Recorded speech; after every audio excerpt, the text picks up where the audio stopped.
It probably ages you quickly, huh? Yeah, yeah. There's a lot of grays coming in right now. But it's fine. There you It go. adds it to a look. So, what got you into, or what motivated you to get into film? What drew you to that?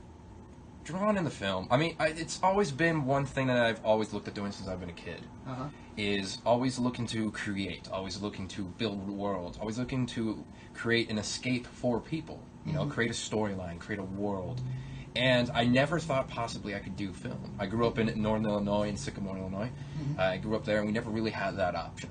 But I moved out here to Arizona about 5 years ago, and I took inspiration from Kevin Smith, Steven Spielberg, a few other people as well, and the fact of you can go out and create, and I've always wanted to do it. And with film, I was actually able to go out and do these things and meet wonderful people, and that's the point of it. Is why it drew to me is to be able to create something like you can create a futuristic world, you can create Star Wars, you can do whatever you want, Wow. and to be able to do it is a blessing to say the least. So, you are the founder of FanCorp Network. Yes. And when did you start that? I started it around 2 years ago. Uh-huh. I started it with just it's a little podcasting network and whatnot as well, another fan series. And I started about 2 years ago for the fact of, okay, I have a show, okay, I have another show. Why not make a network? And I just wanted to talk about things that I wanted to talk about, you know, things that intrigue me, such as comics, movies, film. And I want to say, too, is FanCorp founding the network has actually made it so I can do film. Like, it's given me a whole boatload of contacts, a whole boatload of friends, people I can call family, a brother, a sister, all this different stuff here because of the network. It's been a blast to have it, because without it, I wouldn't be able to meet certain people that give me film jobs, to do all that, because it's all about the word of mouth, folks. It really is. Gotcha. So, what are, I guess, some of the different films or projects or some of the things you've worked on? Regarding film? Yes. Regarding film, I've worked in a few different projects, a couple fan films. I've worked in Jurassic World Exodus fan film, worked with a lot of great people on that. I've also worked in Star Wars fan films as well. I've played a Rebel Trooper, and then going towards the more legitimate, although I do love fan films, don't get me wrong, but in the more of Hollywood's going to notice you is I've worked for Geico. We did a commercial for them. I played an extra for them in a commercial once at the Diamondback Stadium. I also worked on Krampus Origins, where I was able to act and work in crew, because I love working crew jobs, is play a World War I German soldier. Didn't work out for me in the end. And working in, it didn't work out too well. Wrong side. Yeah, Wrong side. Very. And being able to build World War I costumes and props and stuff like that. Wow. So that took many months, many long meetings to do, but it was well worth it in the end. So I've worked on that. I've worked on a whole plethora of stuff. It's just like after a while. So, for people that want to listen to your podcast, Yeah. How do they find it?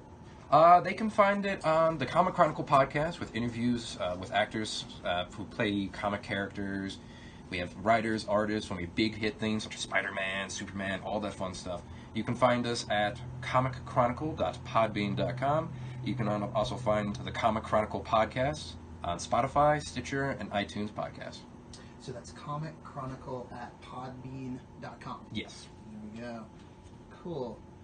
And I know I was listening to one of the podcasts the other day. Yeah, I wanted to check it out, kind of see what it was about. I forget who you had on there, who you were interviewing, but it's amazing to me the accessibility through social media, through podcasts, YouTube, how someone like yourself or somebody that has an interest in an area can have access to different people in that industry or that field and reach so many people through a podcast, through Instagram, YouTube, whatever medium they're using.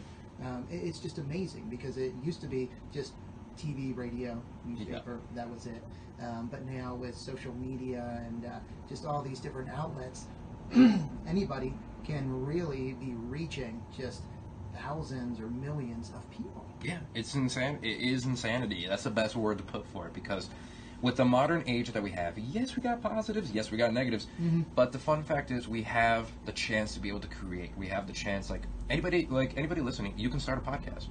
You can do it. You can talk about whatever. Yes, you don't get views or whatnot, or you don't want to get the major listeners, but you can at least get with your friends, sit down, talk about something. That's what I love about it too. And film segment, you can do it, but being able to do these things and reach these many people and whatnot has been truly a blessing. It really has, to be able to reach people and change lives, which is the point of the shows. So you could take a group of people, say a garden club, or who was I thinking? Amateur radio, or a vintage radio club, and and you could instead of just a traditional meeting, say you had your monthly meetings or your get-togethers, you could have virtual meetings, podcasts, where you're connecting with other enthusiasts anywhere in the world. Oh yeah, through Skype, through a phone call, through just about anything. You can really truly do it, which is really wonderful about that is the modern age of technology can really put us all together.